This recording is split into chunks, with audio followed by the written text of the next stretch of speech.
desidero ringraziare in prima persona, salutare il più possibile i rappresentanti, ecco, di tutte le forze, le presenze che hanno soccorso con tanta prontezza e capacità, ecco, in questo disastro terribile. Quindi è un atto di fiducia, di stima, di gratitudine a nome mio personale e a nome di tutta la Chiesa genovese.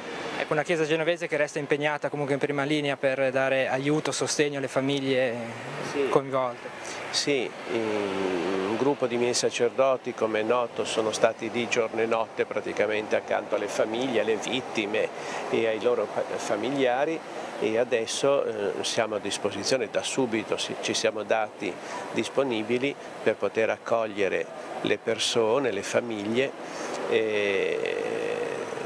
in luoghi che noi abbiamo a disposizione, tenendo conto che giustamente le famiglie cercano una casa, ecco, non un alloggio, diciamo, comunitario, seppure provvisorio. Quindi nel limite del nostro possibile siamo totalmente a disposizione e abbiamo fatto una richiesta ai nostri sacerdoti. Ecco, la comunità di Certosa, dai sacerdoti che vi vivono tutti i giorni, che notizie ha, che sentimenti ha?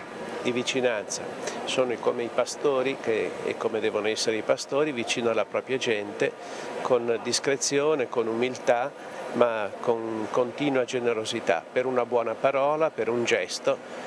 In questo momento, oltre al gesto, so che c'è molto bisogno, e lo dirò poi alla Madonna della Guardia, ormai stasera e domani nelle omelie, e parlerò appunto di questo, ovviamente. E c'è bisogno che la gente non perda la fiducia, che la città non perda fiducia.